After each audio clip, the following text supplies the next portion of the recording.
Now at 5, Missouri voters will decide if marijuana will be legal for recreational use. Plus, the Cherokee County Clerk announces a mistake in one of the county's elections earlier this month.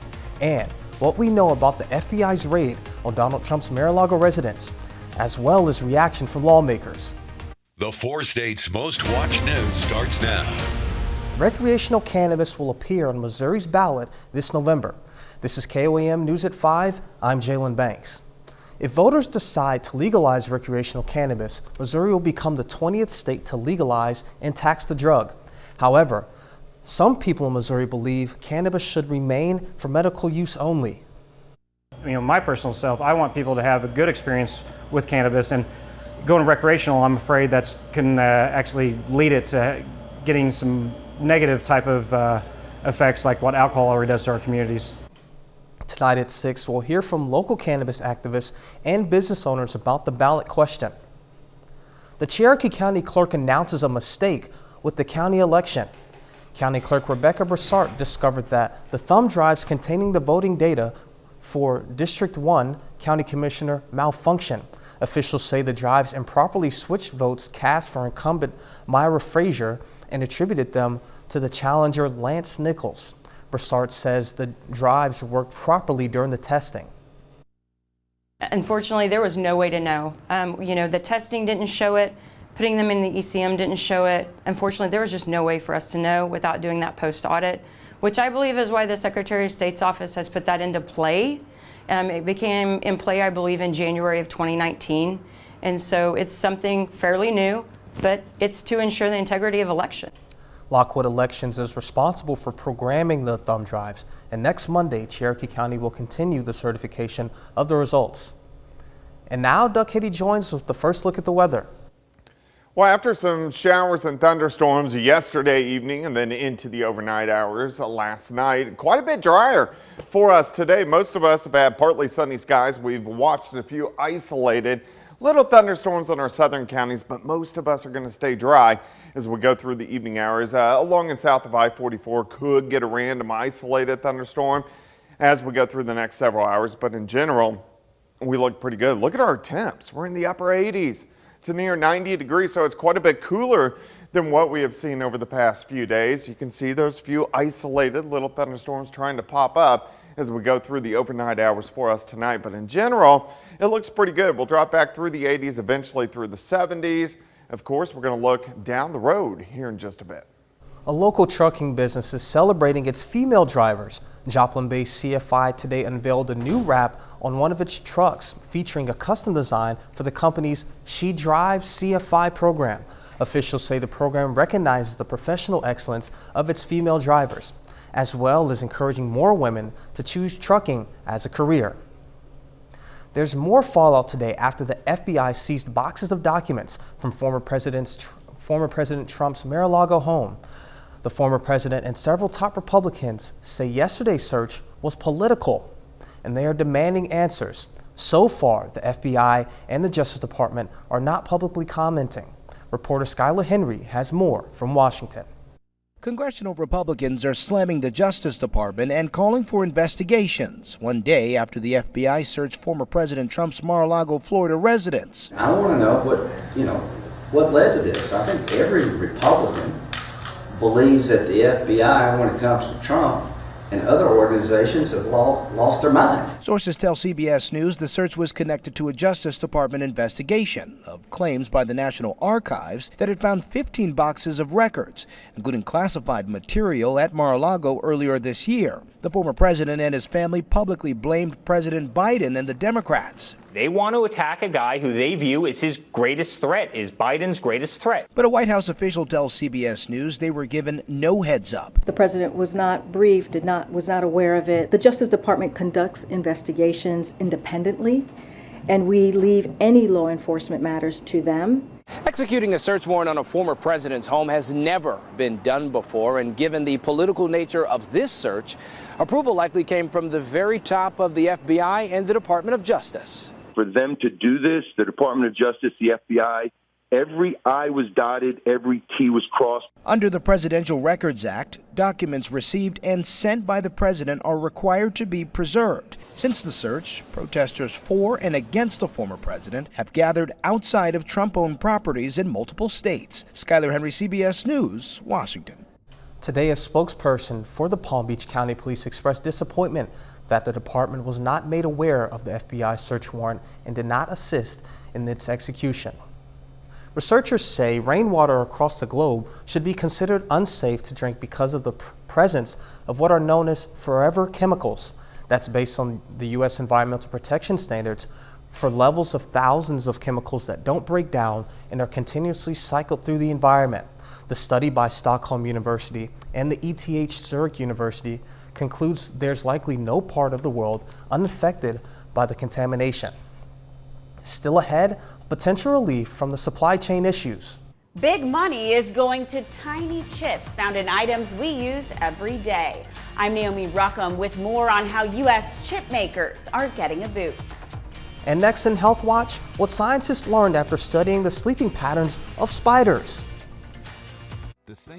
Topping today's Health Watch, obese people who restricted their caloric intake and ate within a 12-hour window lost weight and fat, as well as lowered their blood pressure, heart rate, glucose, and insulin levels.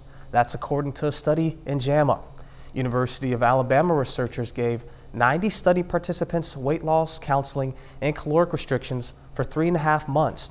Those in the group who ate whenever they wanted did not see the same health benefits as those who only ate between 7 a.m. and 3 p.m. Exposure to the man-made chemical PFOS may increase the risk of liver cancer, according to California researchers.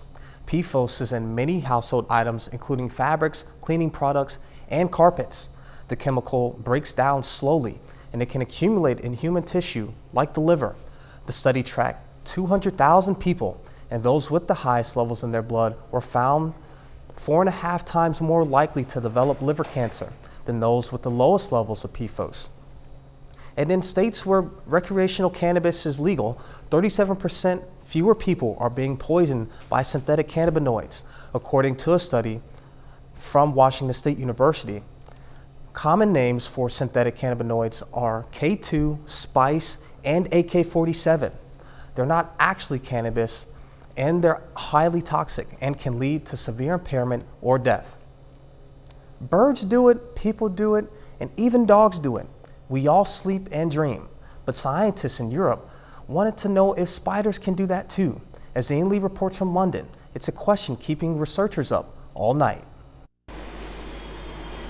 They may be creepy and crawly, but spiders are more like us than we realize. A new study out of Germany finds arachnids, specifically jumping spiders, can doze in a dreamlike state with rapid eye movement, REM sleep, that deepest stage that helps us feel rested and stay healthy. We actually see twitching and like uncontrolled leg movements coupled with actual retinal movements. Scientists can't scan a spider's brain and obviously can't quiz them about their dreams. So the next best thing is observing them at night. So I personally do think that they're experiencing visual dreams, but it will be very difficult to prove that scientifically. Using night vision, researchers watch jumping spiders attach themselves to silk anchors before getting some Z's. They have little bursts of activity throughout the night that reoccur really regularly, and the durations are also very regular. But after catching a fly, then getting some shut-eye, what possibly could spiders dream about? Ask a zookeeper. I would imagine they're going to be dreaming about flies, probably. So whether you have 8 legs or 2, everyone needs their beauty sleep. Ian Lee, CBS News, London. Personally, I don't know if I would want to do a study on spider sleeping, but researchers in Germany say this is the first time scientists have seen REM sleep in animals that don't have a backbone or spine. The findings are published in the journal Proceedings in the National Academy of Sciences. And that's a look at today's top health news. And a little later, why the FDA is warning online retailers about selling products aimed about removing moles and skin tags. Plus a little bit cooler for us today. We're going to warm back up. We're going to look at that coming up. Well, it turned out to be a much cooler day for us today after the showers and thunderstorms we had last night, yesterday evening into the overnight hours. Some areas got some pretty heavy amounts of rain. Other areas didn't get a drop at all, but partly sunny skies for us today. And it looks better. It feels better. Indigo Sky Casino and Resort, of course, Indigo is just outside of Seneca, Missouri. All right, at the airport in Joplin, over a half an inch last night. 0.65 puts us at 1.1 for the month, which we need. We've been so dry since the beginning of June. For the year, we're over 30 inches. We're above normal by about an inch, but of course, remember, most of that came during the spring months. All right, rainfall over the past 24 hours, not much. Kansas, Oklahoma, and then once you get into southwestern Missouri, there's a lot of areas that picked up 3, 4, 5 inches of rain. Another real heavy swath just to the west of Neosho in Newton County. So some pretty good rainfall amounts, which is always good. It is cooler. It's about 10 to 13 degrees cooler right now compared to what it was last night, but a little bit warmer in our northern counties as the cold front spread in a little bit quicker across southeastern Kansas. But most of us are sitting mid to upper 80s to near 90 degrees once you get into our western counties. And we've had these northeasterly winds kind of kicking in all day long with our front just kind of draped in our southern counties. So with that front hanging out, we can't rule out that we'll get an isolated thunderstorm a little bit later on this evening, but most of you are going to stay dry. 88 calm winds, humidity is at 55% through the evening hours. We'll slide back through the 80s, 70s, eventually 68 to about 70 for us later on tonight. So it's actually going to be a pretty good night. Not a whole bunch going on for us. We do have a few isolated thunderstorms back to our southwest and then also down through parts of Arkansas, but all of us are staying dry, and this is where most of the thunderstorms will stay throughout the overnight hours for us tonight. Mainly to the south, we may get a few isolated guys that pop up over the next several hours, but most of you are going to stay dry by morning. Could have a little bit of patchy fog, actually. We'll drop back upper 60s to near 70 degrees. As we go through the daytime hours, upper 80s by noon, and then a little bit warmer tomorrow as we warm back up into lower 90s for highs. 86 by noon, high temp 92. Northerly winds are going to be light at about 5 to 10. Tomorrow night, not bad again, mid 60s during the overnight hours, and then we heat up a little bit more on Thursday as we go back into the low to mid 90s for highs. So actually the next couple days, temperatures very close to where we should be for this time of the year until the heat starts to return by the time we head toward the weekend. So Friday, upper 90s, Saturday near 100, Sunday also right around 100, if not above 100. So the heat will return. It's still hot. It's just not as bad the next couple days. 92 tomorrow, 95 on Thursday, 97 on Friday, 99 Saturday, back to 102 by Sunday, but really no rain in the forecast till about the middle of next week outside of an isolated thunderstorm for us this evening. Yeah, that song of heat and more heat. Yeah. And 100-degree heat Just is on keeps repeat coming. once again. All right, thank you, Doug. Our More Power project is finally complete, and it's time to celebrate. The first stop on our More Power tour is this Thursday in Miami, Oklahoma. We'll broadcast our 5 and 6 o'clock newscast live from the Ottawa County Fair. Stop by to win a Roku and be in a drawing for the Kansas City Chief tickets. And coming up, breaking down the recently signed CHIPS and Science Act. But first, we honor a local veteran. Glenn Lowry served in the U.S. Navy from 1944 to 1946. The Joplin native was stationed in the Pacific. We salute Fireman First Class Glenn Lowry, our Force-Aid hero. Topping today's Consumer Watch, the U.S. government is making a giant investment in the tiniest of things, computer chips. President Biden signed the CHIPS and Science Act today in an effort to boost U.S. competitiveness over China in the semiconductor industry. Dependence on foreign chip makers was felt acutely in the widespread pandemic shortages that continue to frustrate consumers. As reporter Naomi Ruckham explains, chips are in almost all the big ticket items that we use today. We're leading the world again for the next decades. With the stroke of a pen, President Biden is bringing chip manufacturing and research back to American shores. It's in our economic interest, and it's in our national security interest to do so. The $280 billion Chips and Science Act includes around $52 billion in subsidies for U.S. computer chip companies, $24 billion in tax credits for new manufacturing facilities, and tens of billions of dollars for research and development. We're going to construct an entire semiconductor ecosystem right here in the United States of America. Manufacturers aren't wasting any time. Tuesday, Micron announced a $40 billion plan to boost domestic memory chip production, and Global Foundries, in partnership with Qualcomm, is expanding a plant in upstate New York.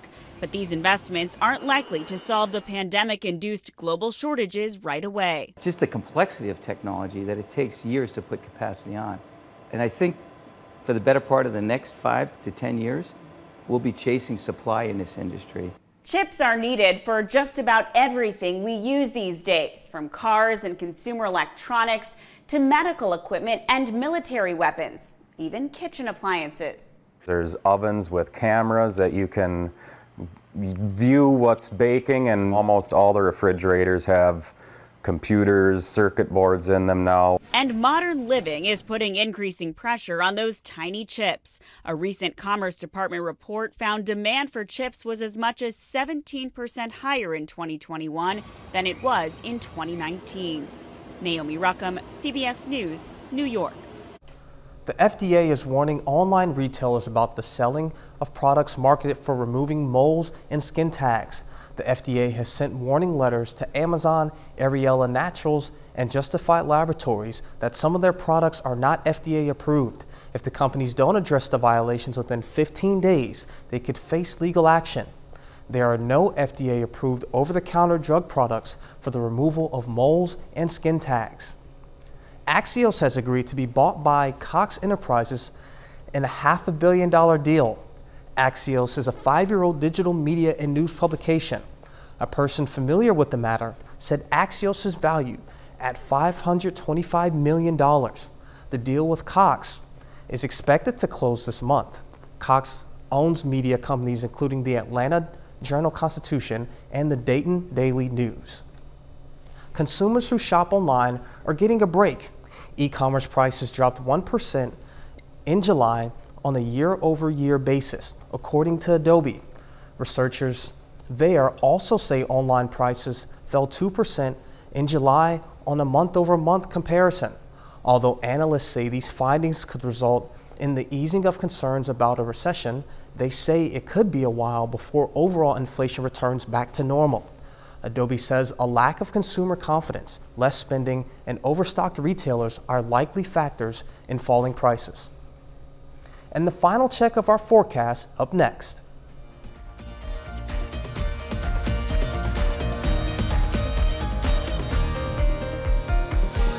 Up next on the CBS Evening News, a big announcement from tennis star Serena Williams. Then on the KOAM News at 6, we'll have more reactions to a ballot question in Missouri on the legalization of recreational marijuana. Plus, how local farmers are helping stock area food pantries. And a local bank makes a donation to the school therapy dog program. Stay with us for that and more on the CBS Evening News and the KOAM News at 6. A mattress brand is hiring Casper sleepers to snooze for a living. Job requirements include sleeping in company stores and in other random locations. There's a bit of a work when you're awake though, creating social media content to show people what it's like to be a professional sleeper. The qualifications: an exceptional sleeping ability and a desire to sleep as much as possible. And of course, the ability to sleep through anything. The company is taking applications through Thursday, and showing off some sleep skills on TikTok is encouraged. Interesting. I'm a terrible sleeper. I can sleep through anything. So I can barely fall. It takes me 4 hours. I've got one of those qualifications on that one. But what do we have for weather? Looks pretty good. We may get an isolated pop-up shower, shower over the next few hours, but in general, it looks pretty good. Temps not bad the next couple days. 92 tomorrow, 95 Thursday, and then the heat really moves back in as we head toward the weekend. Thanks for joining us, and your CBS Evening News is next. And of course, we'll see you right back here for the KOAM News at 6, and we'll see you then. Let's make it a great evening.